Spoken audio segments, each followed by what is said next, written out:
We are now going through the good to great, which is the hedgehog concept. So this is, I think we're in the fourth section here, and it's the hedgehog concept from good to great. Okay, remember, we're going to go through this again, and I'll go through it first, and then we're going to do it together of the disciplined people, disciplined thought, that take disciplined action, right? So this is the foundation for building a great company is you have to have disciplined people that have disciplined thought, that take disciplined action. You just got to get that one baked in your head because that's the foundation for everything. It's the people, right? So disciplined people, by nature, that's who they are. They are disciplined. You don't need to coddle them or move them along. They just get stuff done. They have disciplined thought that take disciplined action. Okay. And remember, the top levels, under the disciplined people, level 5 leadership. Remember, we talked about someone who's, diehard dedicated to the success of the company and has humility. And then we first start with who and then what. So as opposed to trying to figure out all these little pieces, you get the who's on the bus and then what. Confronting the brutal facts, we talked about that, being real diligent about saying what is reality, what is really going on, and not shying away from addressing the brutal facts so that we know exactly where we need to start from.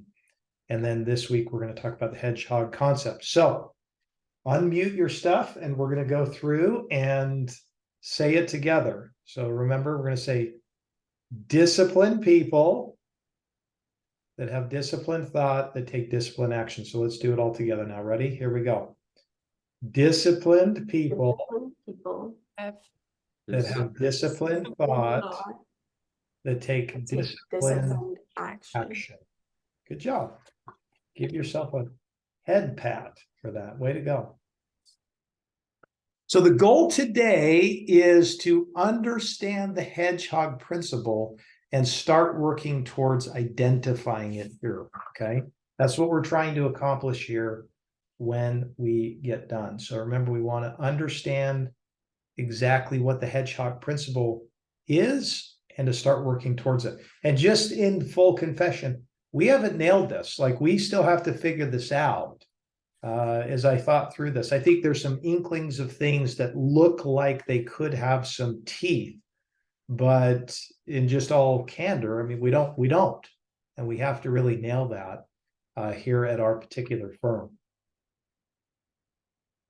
So there's this quote: foxes know many things, but the hedgehog knows one big thing. And the name hedgehog concept actually derives from the ancient Greek poet Archaeologus, who wrote that foxes know many things, but the hedgehog knows one big thing. And basically, there's a lot of different interpretations of this phrase, but in the post, we focus on the way it relates to Jim Collins' actual work. And what happens is a fox will run around and try all these different things to try to successfully get at the hedgehog.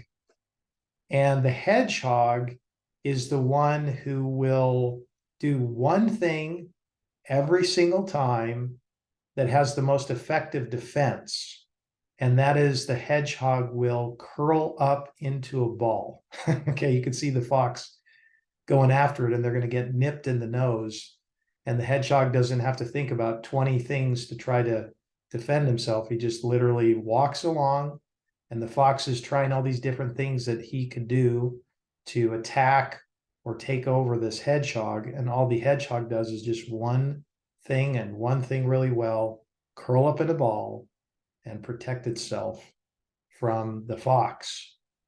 And so, for the purposes of the post, the Greek saying really captures the fact that foxes have many different tricks, right, to each the hedgehog. And then all they do is protect themselves with the ball. And so this is the general concept we're going to talk about today, which is trying to get to a place where you have one central, narrow concept that you're going to implement within your business that becomes the thing that you put all energy, all effort into, that you're bringing to the marketplace. So you're not doing 50 things or 40 things or 20, but you're doing one thing really, really well. And we're going to talk about that here as to what it looks like from his perspective. So here's the hedgehog concept. This is the model. It argues that being very good at one clear thing, which he calls your hedgehog concept, is strategically better than trying to do many things. And it says that the organizations who seek to find their own hedgehog concept at the intersection of these three areas, okay, this is how we get to the hedgehog concept. And this is all based on data of looking at 1,500 different companies to try to figure out what was the main concepts that they all utilized in order to get to their hedgehog concept. And the first one is, what are they really passionate about? So what is the firm, the people in the firm deeply, deeply passionate about? Okay, individually and collectively.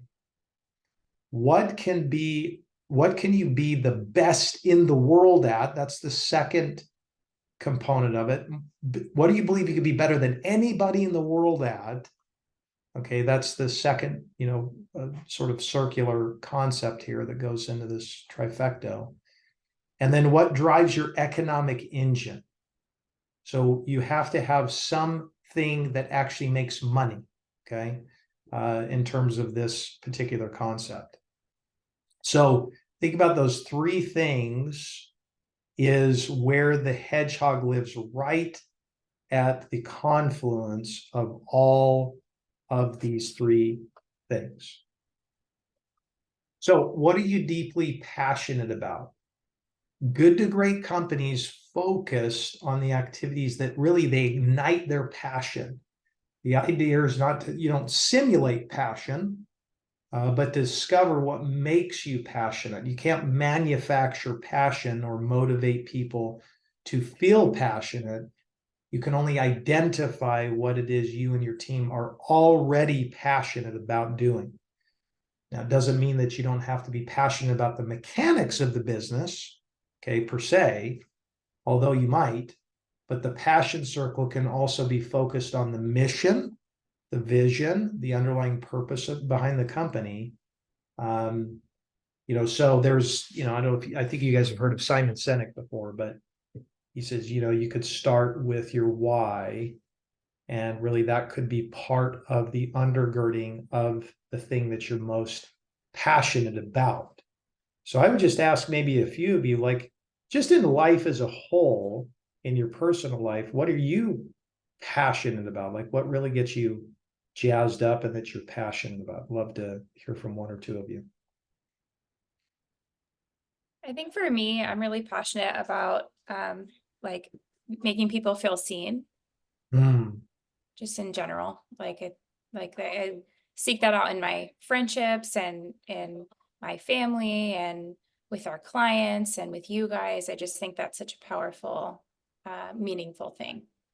Yeah, that's true. And you're very good at it. Yeah, I think, when I look back at our vision mission, I think what I'm very passionate about is delighting our clients. Like, I really just want them to feel heard, special, important, and happy through that simple funding experience that we're creating for them. That's good. It's awesome, Dan. I think for me, and I guess this kind of ties in like the simple funding experience, but like I'm always passionate about building things. And like when you were saying like the mechanics of the business or whatnot, it's like, that's kind of like the thought of like, putting things together and making them work, is something that I would be passionate about. But to see it, like a simple funding experience, like building it and delighting the client that way. Good, Tom. Love it. Okay, so that's the first thing. The next thing is, what can you be the best in the world at? I actually went through and said, you know, who's one of the best leaders ever in history? And it's interesting that Mother Teresa came up. And so, which I thought was amazing, you know, and her actual name was Agnes. You know, I guess she was fascinated with missionaries from the age of 12. Okay, so really young. And she knew that she would commit herself to this religious vocation. And she was a patron saint of Australia, which is, I guess, the patron of missionaries, florists and AIDS sufferers, among others. And so Teresa of Avila is also the patron of a religious orders and lace makers. So in 1946, she traveled to Darjeeling for a retreat. And it was on that journey that she realized that her true calling was, she said, I heard the call to give up all and follow Christ into the slums to serve him among the poorest of the poor. And so Teresa's first year in the slums, she said, was really, really hard. And because she was used to a life of a lot of comparative comforts, and now she had no income and no way to obtain food and supplies other than just begging. And she said she was often tempted to return to her convenient life, had to rely on her determination and faith to get herself through it. And she refused the traditional Nobel honor banquet, instead of requesting that the $192,000 budget be given to the poor in India. So you can kind of see that she was just totally narrow, totally focused, and was going to be the best in the world, is the best in the world, was having the most impact for the poor and the disenfranchised, which I just thought was pretty powerful. A little bit, you know, backwards from what you would naturally think, but I thought how much impact, and she really, that's who you think of, who's they have the most impact in the poor. It's like Mother Teresa, you know. So every company really wants to be the best at something, okay, but few really understand with total clarity, you know, what they have the potential, keyword, potential to be the best at. It's not about coming up with a goal to be the best, a strategy to be the best, or an intention to be the best. It's identifying something that your business can truly become the best at doing. And we can't mistake this with identifying the core competencies of the actual organization. You have to actually, you know, have competence at something, but not necessarily have the potential to be the best at the world in.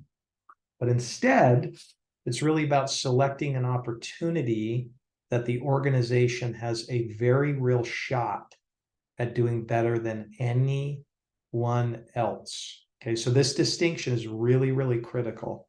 It's not about like, well, you know, think we could. It's like, no, what do you really believe that you could be the best out, better than anybody in the whole world? So that takes some thought, and it takes some wrestling and kicking around and trial and error. But that is the second component of this circle, is what can you really be at the best in the world at?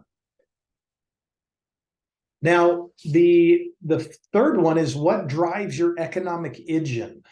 Okay, what drives your economic engine? And you notice the iPhone here, and I'll be talking about that towards the end of this, what I'm saying here. But every organization must understand how to generate sustained cash flow. So this is the third component. You've got to make money. One way to gain insight into the drivers of your economic engine is to ask yourself, if you could pick one and only one metric to systematically increase over time, which one would have the greatest and most sustainable impact on your economic engine? Okay, so potential answers might include profit per customer, profit per employee, profit per retail location, profit per square foot, profit per geographic region, or profit per product. Okay, so that's just sort of an idea of what is this whole thing around the metric that will drive your economic engine, that you would keep your pulse on all the time, just hammering at all the components that go into it to say, how do we keep focused on that? And the key is to use the question to gain understanding and insight into your economic model. And simply just asking it can stimulate intense dialogue, some debate, kicking back and forth, arguing around it. And, as a result, even in cases where the teams fail or refuse to identify a single metric, the challenge of the question can drive them to achieve deeper insight into this economic model that is necessary as the third component of what you're going to do. Now you think about the iPhone, all this that goes into, we just see this, you pick up your iPhone. I know Tom definitely wouldn't have one of these because he's anti Apple. Just kidding. I hope he's but this iPhone, think about all the things that go into it, the aluminum, the iron, the gold, there's 46 different elements that go into the iPhone. Think about all the research and development, the marketing, the sales, the shipping, the innovation, the manufacturing, the people, the staff.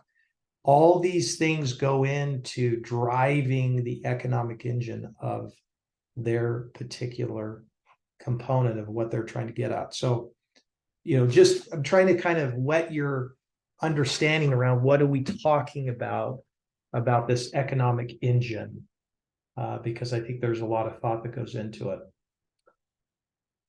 So here's an example, just to give a little bit further clarity around this. Walgreens from 1975 to 2000.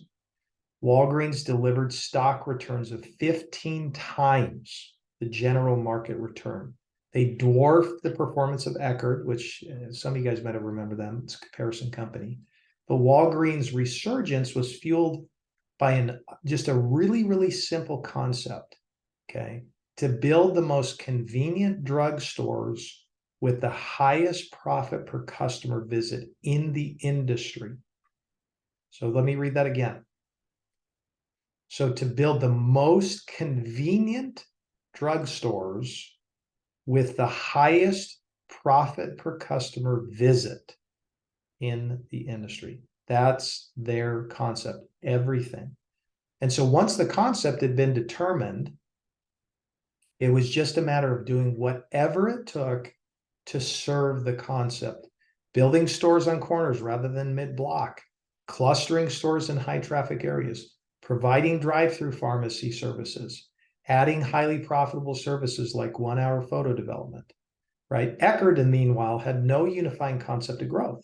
So it made these sporadic deals to acquire stores in discrete areas, even tried getting into the home video industry by purchasing American Home Corporation, took a $31 million loss on it. 20 years after that ill-starred purchase, Walgreens was sustaining its stellar performance, and Eckerd no longer existed as an independent company. So that's an example of a hedgehog principle with this economic component to it, in a real life example. So the mantra of these good to great companies is anything that does not fit with our hedgehog concept, we will not do. Okay, notice that they got so narrow, everything was no outside of this concept. We will not launch unrelated businesses. We will not make unrelated acquisitions. We will not do unrelated joint ventures. If it doesn't fit, we don't do it, okay? So think about getting really narrow, really deep, becoming the best, being really passionate. It drives the economic engine of the growth, and all decisions come around this concept. All the marketing decisions come around the concept.